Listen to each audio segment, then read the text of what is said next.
took my girl to Cedar Point to see. She got stuck on Cedar Point and wouldn't come home with me.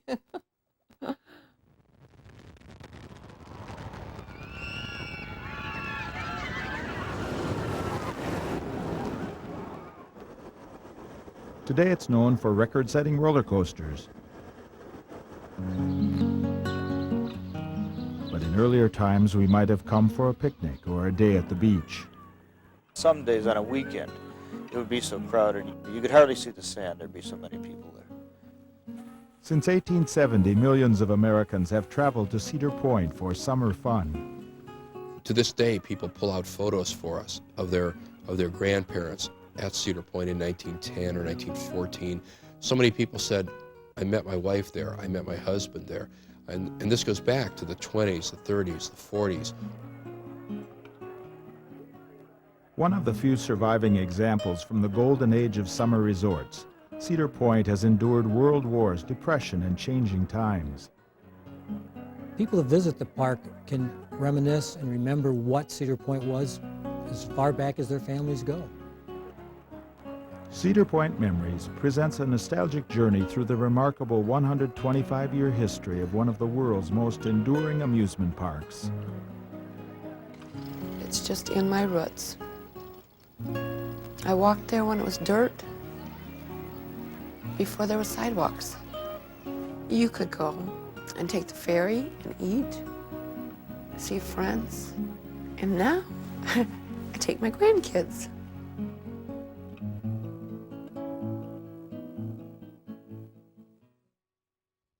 Funding for Cedar Point Memories was provided in part by a grant from Society National Bank, a Key Corp bank.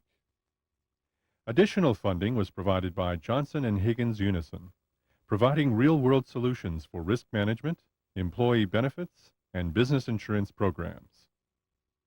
Additional funding was also provided by the supporting members of WBGU TV.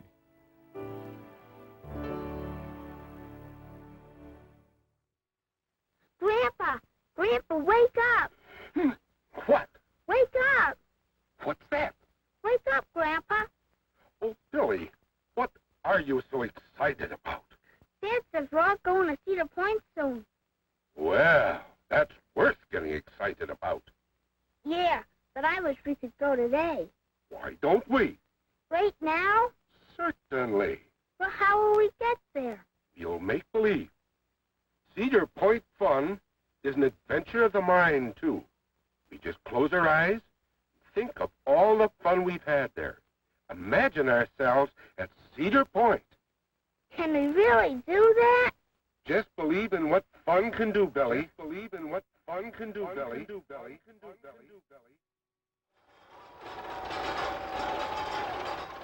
In 1995, Cedar Point marks its 125th anniversary, making it the third oldest park existing today. Located in Sandusky, Ohio, it is consistently rated as one of America's top amusement parks. Annual attendance surpasses 3 million in a season lasting only 4 months. Modern Cedar Point has built its reputation on its record-setting 11 roller coasters. More than 6 miles of coaster track wind through, around, and above the park's 364 acres. Each year, rides seem to move quicker, stretch farther, and go higher than ever before, and growing attendance figures attest to the allure of each innovation. When it comes to being entertained, our appetite for the new and improved usually seems stronger than our devotion to the tried and true. But in our hearts and minds, we still manage to keep the old favorites around. The rocket ships didn't do anything except go up in the air and go round and around. But they were very sleek, and they looked something like Buck Rogers. It was like flying. You actually got up in the air and soared over the trees. And we thought it was pretty big stuff. The funnest thing I've ever seen was a sailor with his hat on in there, and his hat was sticking to the wall, and his pants were riding up, and it was just the funniest thing I've ever seen. When you come out, you felt a little bit like you've been inside of something, and you kind of wanted something inside you to maybe be out. They had actual people run with guns towards the train, and we had to shoot them, and, and we did a pretty good job, I think. We got them all the bad guys. There were no seat belts in those days, and it threw me forward, and the wooden seat was stuck to my pants, and I was able to look down and look at the rails underneath the seat. I didn't ride it too often because it was a wicked ride. Each generation coming to Cedar Point has had its favorite attractions and challenging rides. And sometimes just the mention of the old names can bring a smile, like the Jumbo Jet, the Bubble Bounce, the Wild Mouse, the Caterpillar, the Yankee Bullet, and the Bug.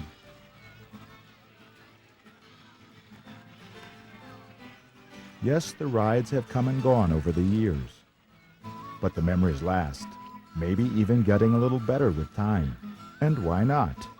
In our memories, there are no lines to stand in. The French fries can't make us any fatter. And best of all, those memories put us back with old friends and family. Because while the rides and attractions have changed, the essence of the Cedar Point experience has not. From the beginning, it has always been an escape from the concerns of everyday life, an escape we've made together.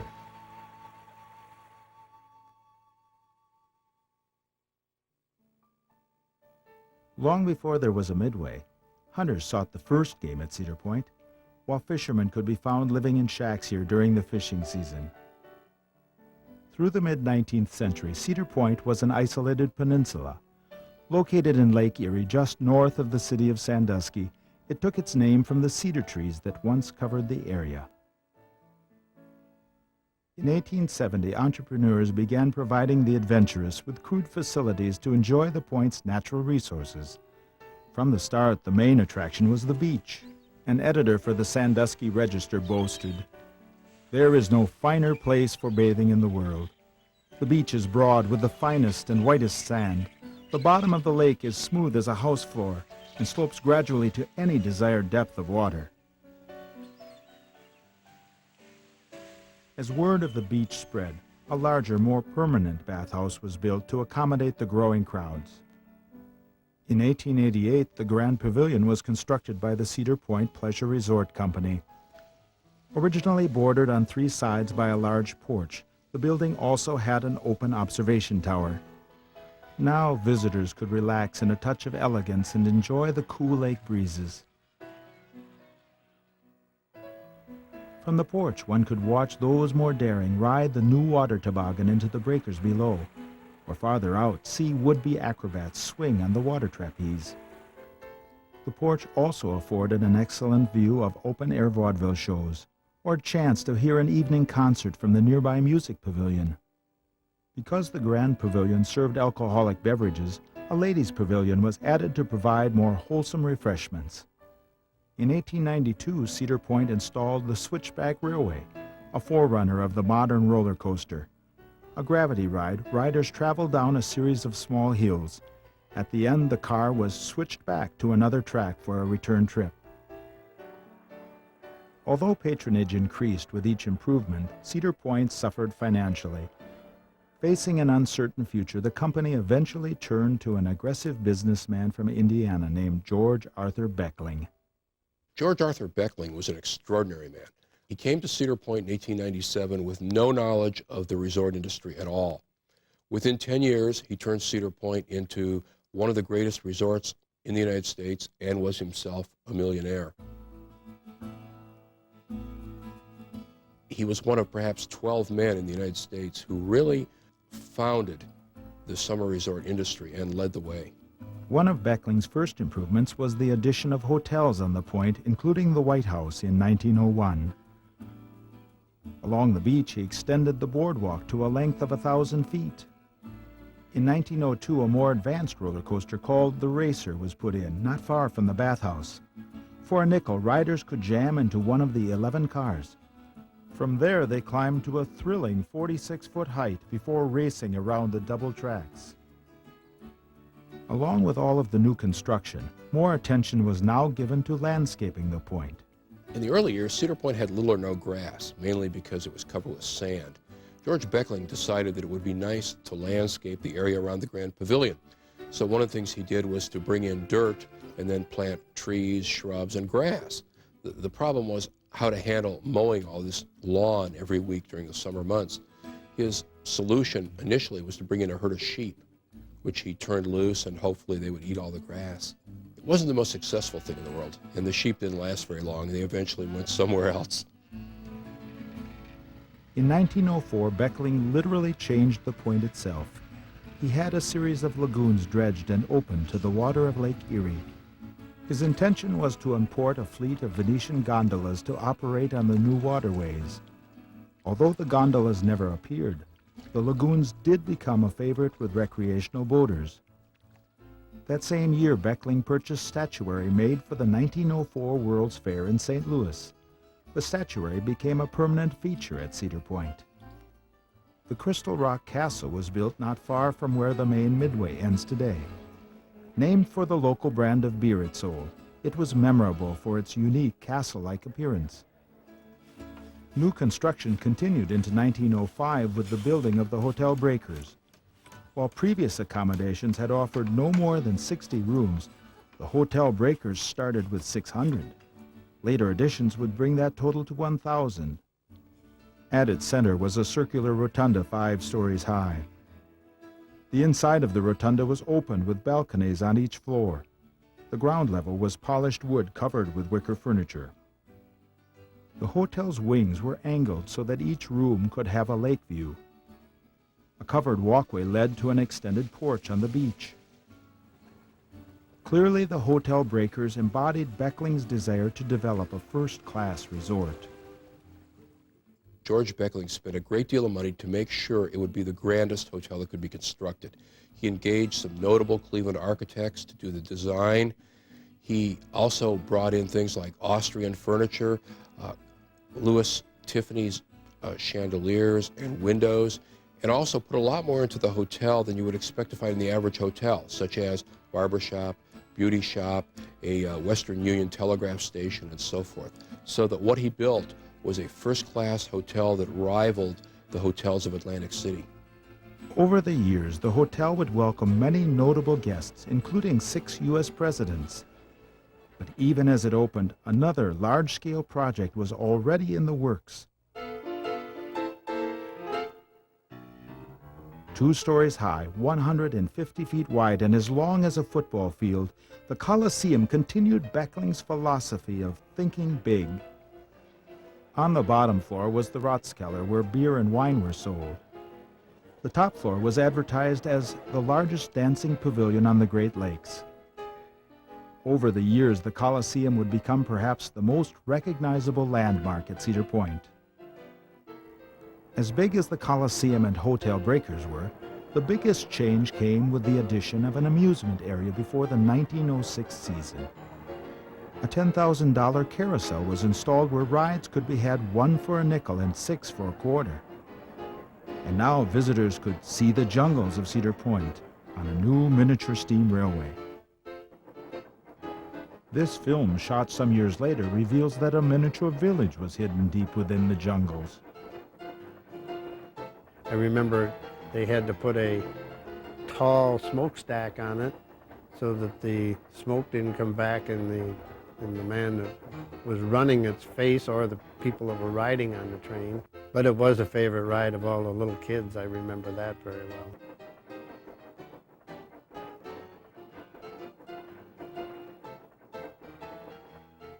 The amusement circle, as it was first known, was actually a half circle that ran from the boat landing on one side of Cedar Point to the beach on the other. Along the way, a souvenir picture gallery invited all to look pleasant, come in, and don't break the glass. While a sign on the bowling alley reminded the undecided that a bowler never gets appendicitis. And if not knowing the future proved a burden, you could always have your hand read by a scientific Egyptian palmist. Would-be pilots could ride the circle swing, described as the nearest successful approach to the airship, while future sailors had a trip to Rockaway, a simulated boat ride. And for those who didn't make it to the jungles on the miniature railway, there was even a wild animal show. When George Beckling decided to put an amusement park in, he did it only because he knew it would make money. Actually, he didn't like amusement parks, and he really thought it would give a shabby appearance to Cedar Point. So he put it in strictly as a business venture. In reality, when he did advertising or produced a brochure, he didn't even mention that he had an amusement park here.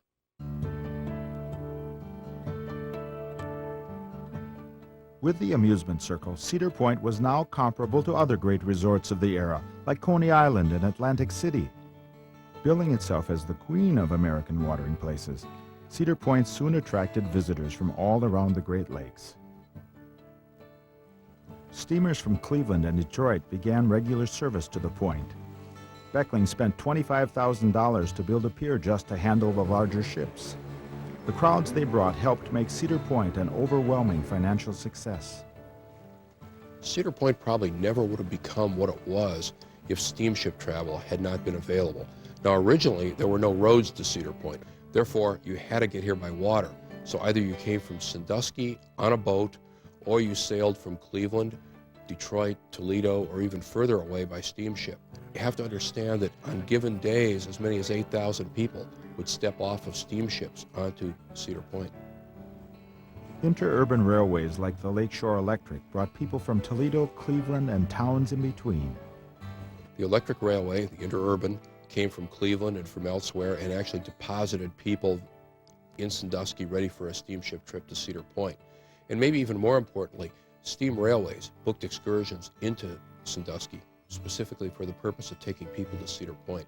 Steam trains came right down to the docks on Water Street in Sandusky, and on a busy day, there were virtually lines of trains letting people off and later putting people back on for their trips back. From Sandusky, passengers boarded one of the several ferry boats serving the point. On June 26, 1909, G.A. Beckling and a large christening party welcomed the newest of these ships, the G.A. Beckling. Costing $120,000, the Beckling had a capacity of 2,000 passengers. With 2 pilot houses, the steamer saved time by never turning around.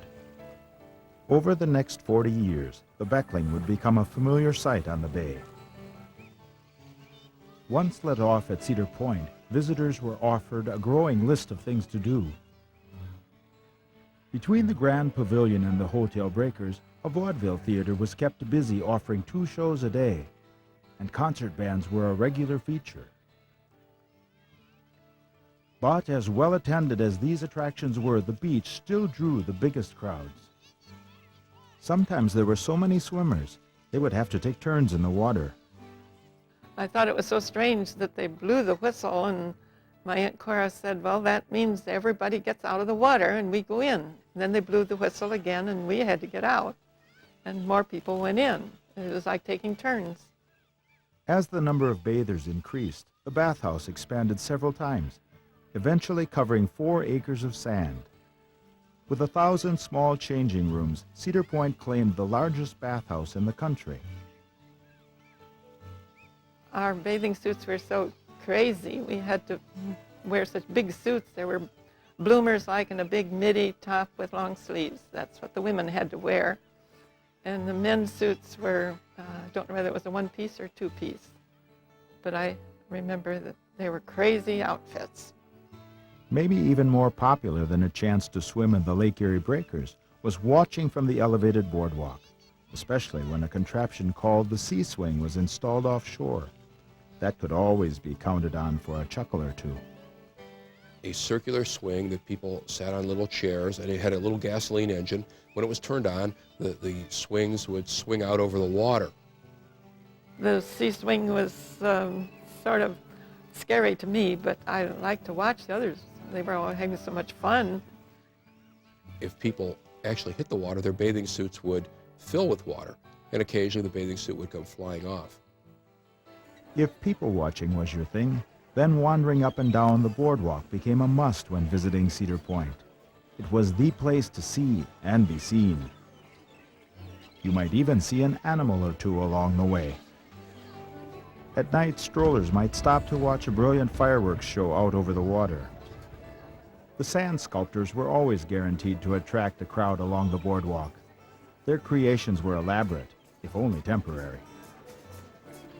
On August 31st, 1910, pioneer aviator Glenn Curtis landed his Albany Flyer right on the sand at Cedar Point. Using tire inner tubes as a life jacket, Curtis had flown 65 miles across Lake Erie from Euclid Beach in Cleveland. An enthusiastic George Beckling congratulated Curtis on what was then a world's record for flying over water. The event created such a sensation that aerial exhibitions and airplane rides became a regular feature at Cedar Point. 2 student lifeguards made history of another kind in 1913. Knut Rockne and Gus DeRay spent their off hours perfecting a little-used football play called the forward pass. The play would help catapult Notre Dame into national prominence and Rockne into legend. Rockne was just one of many college and high school students working seasonally at the resort. Due to its growing size, Cedar Point required a large influx of employees for only a short time. This led to the yearly tradition of seeking out students from schools throughout the Midwest. The top full-time employee was, without a doubt, George Beckling. After becoming majority owner, he renamed the Cedar Point Resort Company the G.A. Beckling Company in 1917. And now a millionaire, Beckling looked forward confidently to a prosperous future for himself and Cedar Point.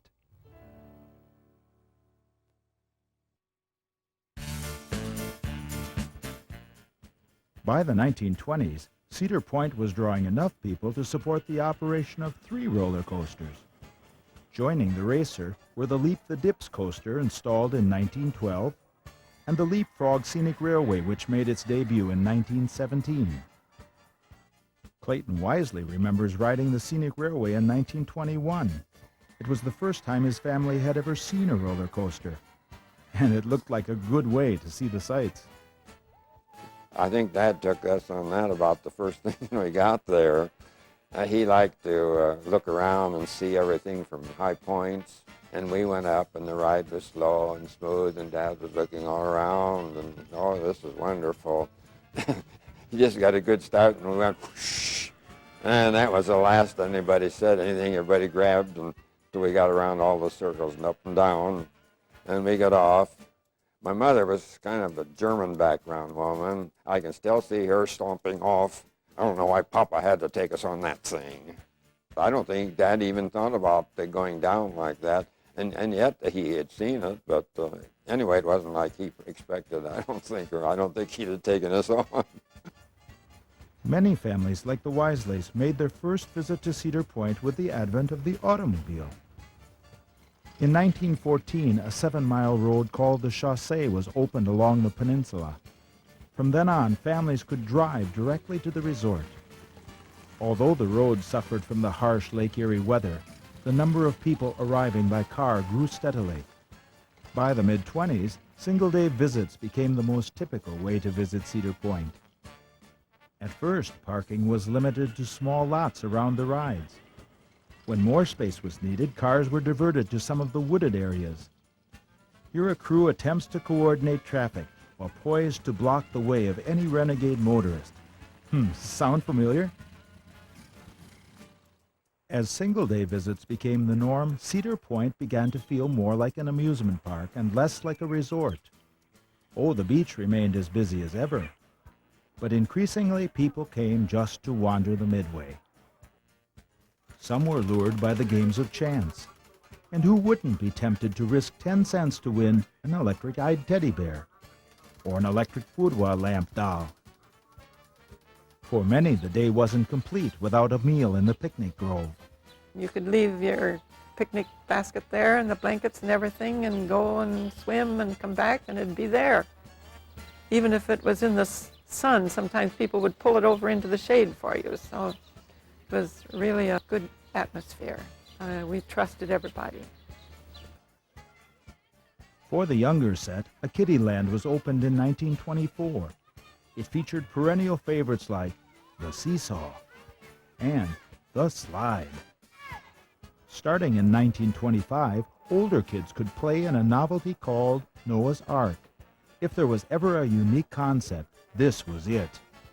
You went up an incline, and there was a pond of water about 2 or 3 inches thick with lily pads about this big that you had to step in the center, and as you went across, you got to the steps that went up. If you didn't step in the center, you got a wet foot.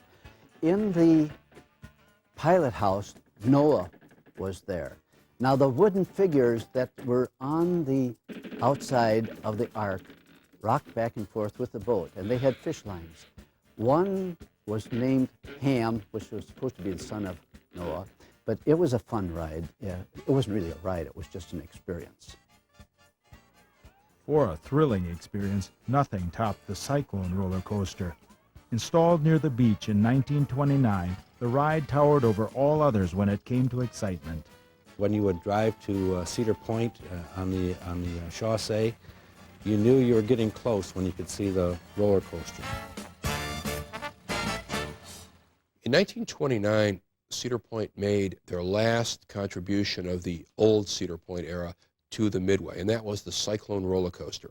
And during its years of survival at Cedar Point, 1929 to 1950, was probably the greatest ride installed ever at Cedar Point through that time period. That ride up that long, long hill was, to me, it struck terror into me. But I had to do it. And so when you started down, and some people stood up, and I never did. I always felt that maybe it would be my last act on earth or something. And when you got off, and you say, "How was it?" And it's okay. It's okay. No big deal, you know. I thought you were shaking all the time. Well, it just that it threw you around tremendously. Today they call it G-forces, and in those days they didn't know what it meant. It was just plain wild, and a lot of people came off rather bruised up. The Cyclone was notorious for being rough. It featured some steeply banked turns. It was fast, and many of the operators said every day they could walk under the ride and find anything from coins and fountain pens to false teeth and wigs. Probably, unless you really like to beat yourself up, you didn't ride it too often. In spite of the excitement of the Cyclone, the Great Depression proved to be an even rougher ride for Cedar Point in the 1930s. George Beckling's death in 1931 only served to underscore the end of Cedar Point's golden years. People still kept coming, but the crowds grew smaller and spent less. And while expansion once was the hallmark of the Beckling years, management now struggled just to keep things going. You would have noticed weeds growing in the flower gardens. You would have noticed cracks in the cement walkways. You would have noticed buildings that were badly in need of paint, and some that were so rotted that people said they were only held together by paint. These are a lot of things that George Beckling wouldn't have tolerated, but the people who followed him had no choice because there really was no money during the 1930s to improve Cedar Point or even maintain it. One investment that was made came in 1939 when the second floor of the Coliseum was renovated. Most recently a skating rink, the entire floor was converted into an Art Deco ballroom. Cedar Point hoped to cash in on the big band craze then sweeping the country. And immediate success, NBC was soon carrying live radio broadcasts from Cedar Point. George Mayer, who emceed at the ballroom in the early 60s, recalls the view from the stage. It was a marvelous feeling just standing up there on this bandstand looking out over the audience, all dressed up for the occasion, because at that time, you know, young people and even those that were much older would always dress up with sport coats or suits and nice dresses to come and watch a big band perform. They would gather around the bandstand oftentimes and just watch the band perform and just listen. And then of course, they would enjoy dancing as well. But it was very exciting just to sit up there on stage, be up there, be part of this, and just look out over the ballroom floor and see all these people enjoying themselves immensely. It would really give you a thrill just before they would, open the curtain, and whatever band would hit a big note back behind the curtain, and it just gave you chills. It was really a neat thing to do. Probably in our memory of being teenagers and so on. And that's probably the outstanding memory, is our experiences with the big bands and coming over to the ballroom. At its height, the ballroom was open 7 nights a week and Saturday afternoons, and the revenue it generated was critical to Cedar Point's survival. Also important during this time was the continued patronage of nearby communities. The war years of the early 40s did bring an improved economy, but they also brought rationing and travel restrictions. Eventually, the big lake steamers and railways could no longer be counted on to bring crowds from cities like Cleveland and Detroit. As it had decades earlier, Cedar Point would depend on the people from Sandusky and the surrounding areas to keep operating. Now, second and third generations of families were in the habit of coming to the point. To many, Cedar Point was like a second home or a city park, somewhere to wander when you had a little time. When the war ended, Cedar Point was worse for the wear, but still standing.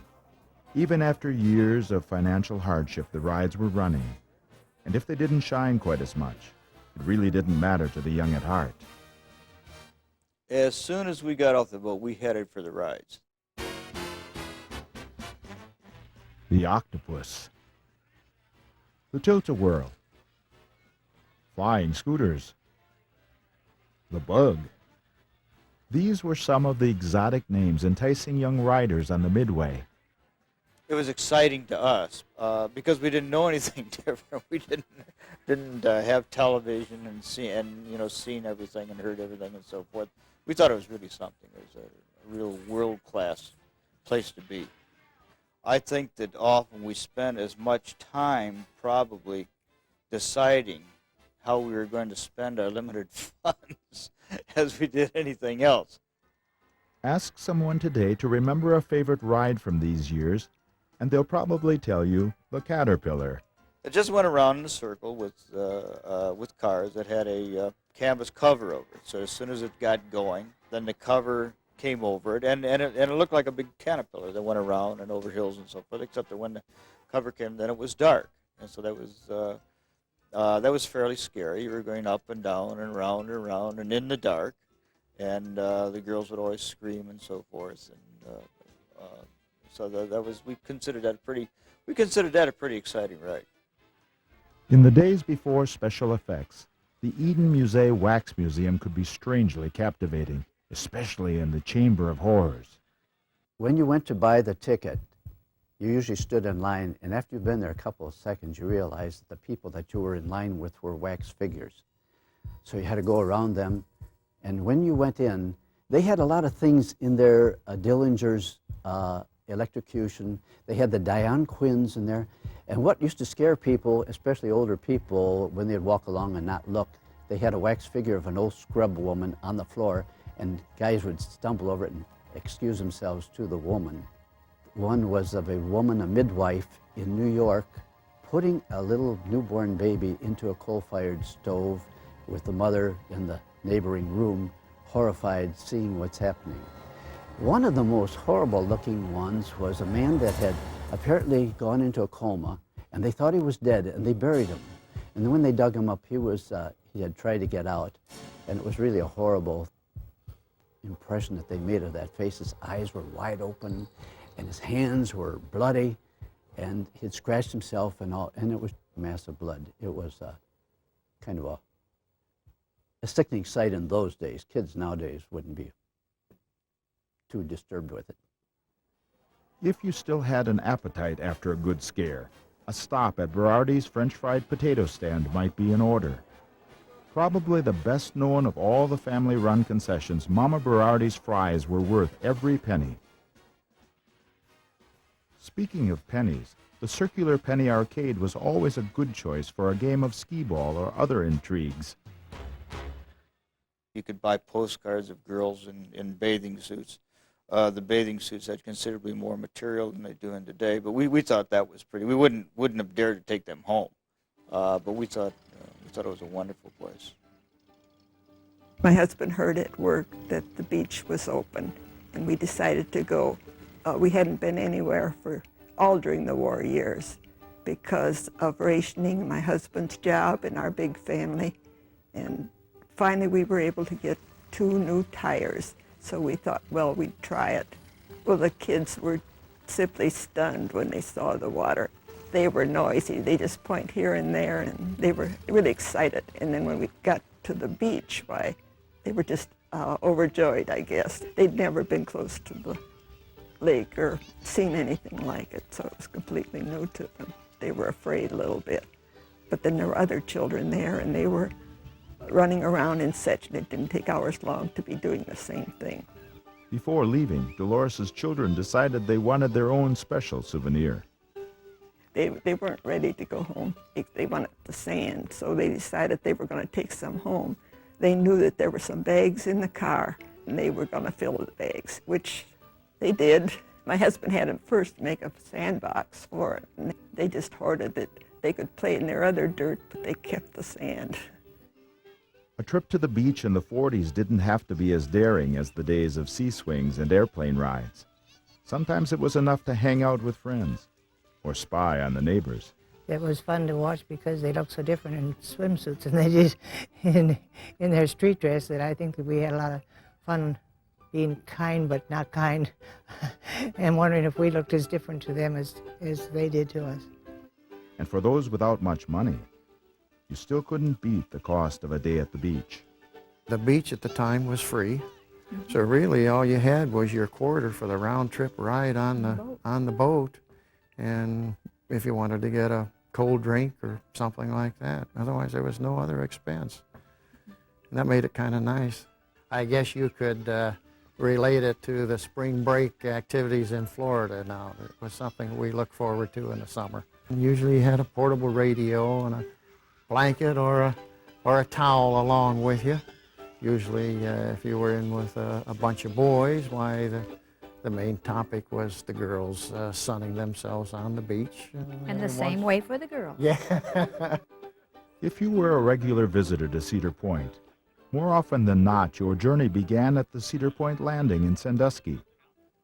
There you boarded the G.A. Beckling, bound for yet another trip across the bay. She carried all kinds of cargo. She carried the mail back and forth to Cedar Point all the time. She also carried the freight, the food for the restaurants. Anything that Cedar Point didn't make over here themselves went over on the Beckling, including sometimes teams of horses. For people living nearby, the Beckling was a convenient way to get over to the point. But it is the adventure of the trip that most people remember. I remember you get on the boat and it would lean towards the dock, and you swear it wouldn't straight up, and then it, you'd straighten up, and once you get out in the water, I mean, it was, just a regular boat. We thought that the Beckling was probably something comparable to what Mark Twain wrote about on the Mississippi River. We always considered that we were running the boat, and we just stand right up in the bow, and when we got tired of doing that, we'd go down below and watch them shoveling coal. The engine room was attractive because it had such huge pistons, and you could see the steam rising. It was beautiful. It was maintained like a work of art. Very well painted, black and red and green, and then the chrome and the brass parts were kept polishing. It was almost like a mirror. And to watch those big drive arms work those side paddle wheels then and so on, and the smell of the oil, hot oil, fuel and so on. There was an odor of steam and oil that it wasn't exactly a perfume, but it was a pleasant odor that people enjoyed. It took 20 minutes to get to Cedar Point from Sandusky, and a lot of times people would just sit there or stand next to the rail and look down and watch those engines going around. It was you quite always had something to go down do. there. That was always, Definitely. you had to just take a quick trip down there and back Sure. before you got over.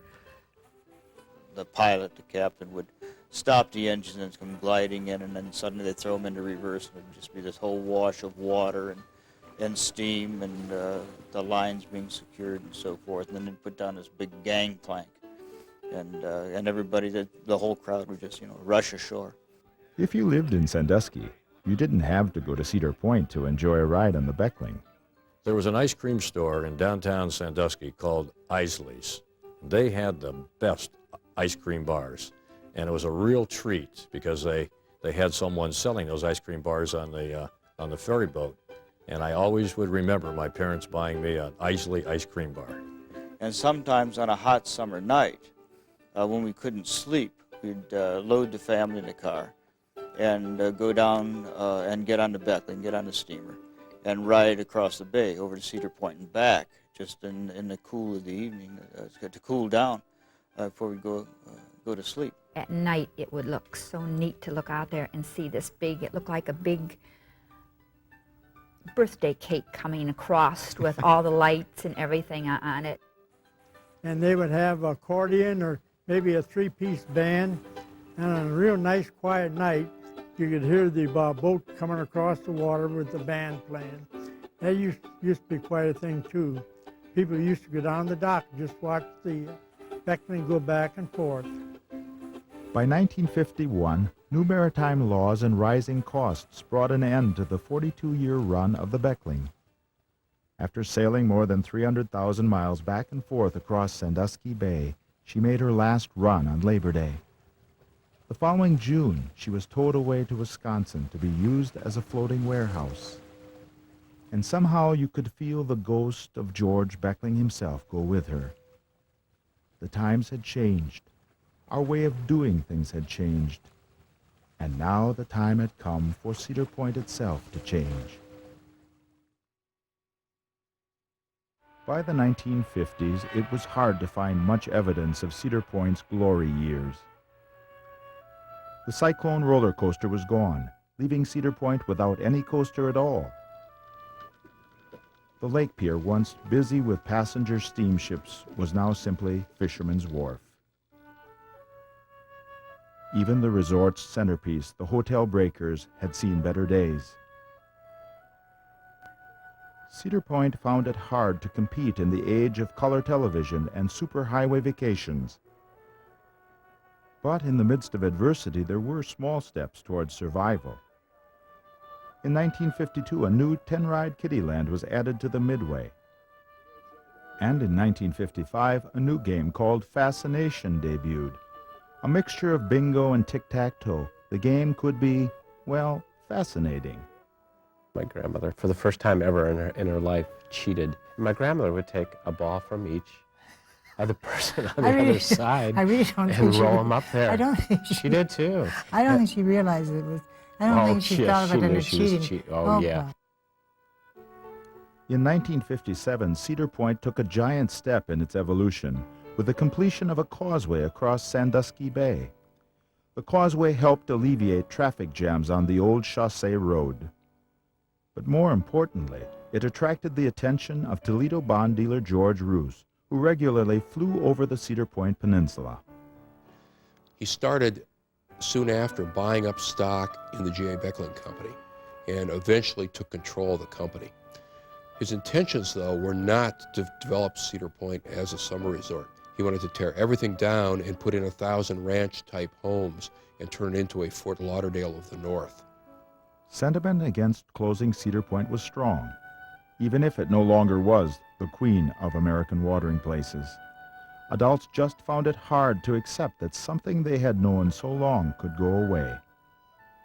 There's a feeling of ownership, and I think there are many, many people who come to Cedar Point and who have for many years that feel they own a piece of Cedar Point because they've been attached to it for so long.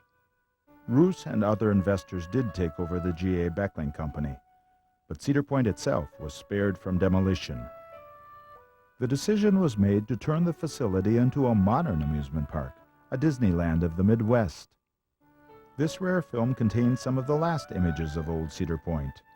Tired and worn from years of use, it would end its life empty in the cold of winter.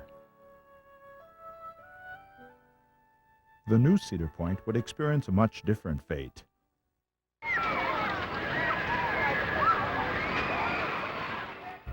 Starting in 1959, Cedar Point came alive once again with innovative sights and sounds.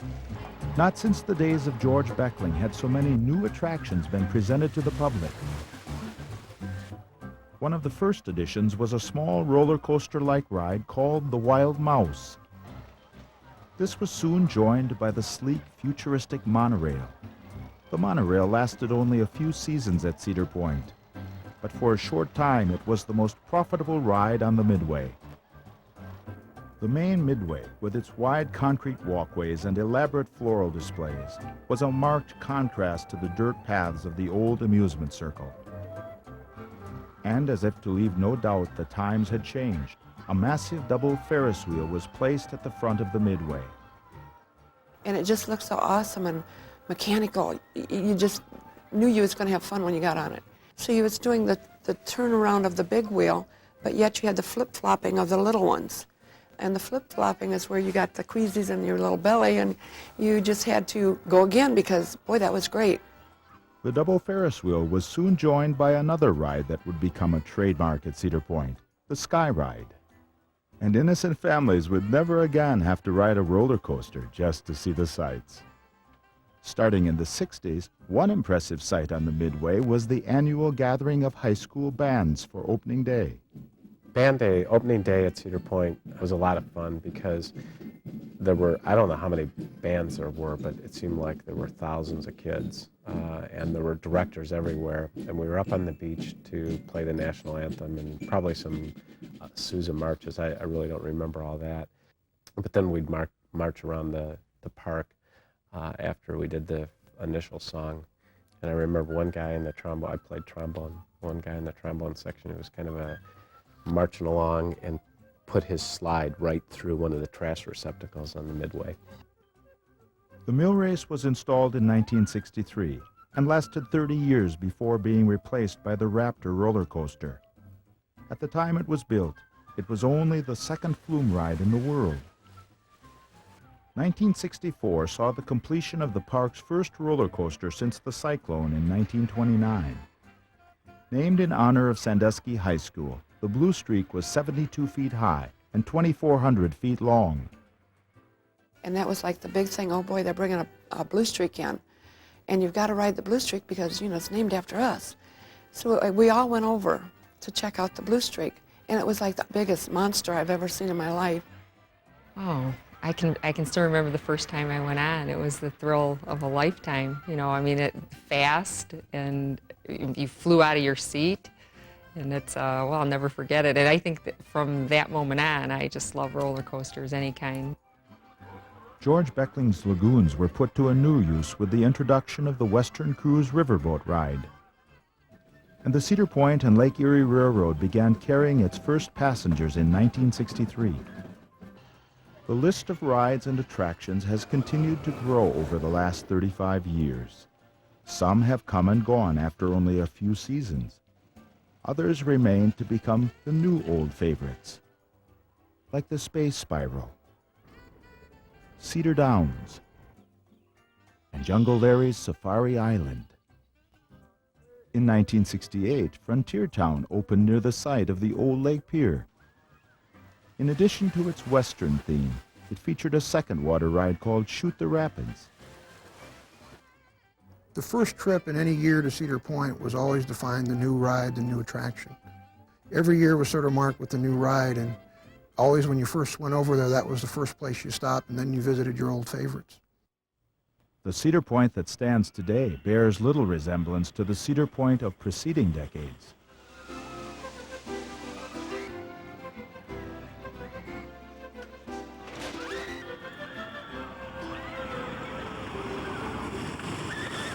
If we look at the competitors, almost every one of the amusement park competitors of Cedar Point is gone. The parks in Toledo, Cleveland, Detroit, Vermilion, they're all gone. They've long been out of business. So Cedar Point has managed to survive where almost all of its contemporaries failed. And as the park changes, we hold on to souvenirs, bits and pieces that help us remember something we liked about being there. These pieces here are carnival glass that were won here at Cedar Point in the year 1912. His uncle won them and gave them to his mother. We are looking at an ostrich from Noah's Ark, which was founded in 1925. It's now 70 years old. It's a primitive carving. It's built of solid mahogany. The springs in it are brass, and they have the original spring. I have had it at Parkview Barbershop in Sandusky for 23 years, and it's a big attraction to the young kids that come in here. Hi-ho, Sliver. It's a Webster's notebook, and on page 1 through page 6, this is my story to Cedar Point, 1921. One of the rarest pieces I think that we've found are sand buckets that were made for the beach. And they're lithographed tin, it says Cedar Point on them. And apparently these, over the years, rusted and were thrown away, so there aren't many out there. Probably one of the tougher things to find in Cedar Point collecting. This is a paperweight that I found down in Findlay, Ohio from the early 1900s. Early bathing beauty when the bathing suits were longer and not so revealing. Well, we've had the passes. 1974, they've started to issue these plastic ones. They did have passes before that, but they were just cardboard. They were $2, and that would just admit you to the park, and you used to have to pay for all the different rides you rode on. Even with the passing of years, styles, and circumstances, we have always come to Cedar Point for the simple pleasures, to be happy and to see others happy too. Cedar Point is not really a product. It's something that families really enjoy. I think one of the biggest pleasures I get of working at Cedar Point is walking the Midway, seeing families interact. It's the type of business that a father and son will hold hands when they get off the Magnum or the Mean Streak. And just to walk in the park or to stand at the exits of the stations and watch this love between father and son or father and daughter really is something that makes Cedar Point very, very special. A lot of times when I come over with my father, we'll just walk around, just, enjoy the beach and walk along the boardwalk and Frontier Trail and just be lazy about it, just walk around and enjoy things. I think the reason that we enjoy coming back to Cedar Point every year is that we've seen our children grow up here from, little tykes going on the kiddie rides to the roller coasters, and, they've learned to swim here at the beach at the breakers, and it's just something we look forward to every year. My husband had the idea when we first started coming here and staying at the breakers that there were beautiful statues everywhere, and he said, let's take a picture of the boys when they're small, and every year that we come, just take another picture and see how they get larger than the statues, and it really happened. They were under the statues' arms, and now they're bigger. And it was kind of fun to compare the pictures from year to year and see how much they changed. And another thing, if you really enjoy people and want to talk, always wear a watch to Cedar Point, because one day I decided I was going to count how many times I was asked the time of day. And that day happened to be one of the biggest. I think 10 times I was asked, ma'am, could you tell me the time? So if you really want to talk to someone, always wear a watch to Cedar Point, and they'll ask you. And my closest buddy and I had spent the day over here. We were getting ready to leave, and we were walking down towards the beach. We had a couple strings of tickets we wanted to get rid of, and we saw these two pretty young ladies in their bathing suits coming up from the beach, and we stopped them and gave them the tickets. And that was the first time I saw Pat. He was in the 11th. And I was very impressed, very impressed, and very nervous, and he was a big flirt. It just went on from there. I knew what I was doing.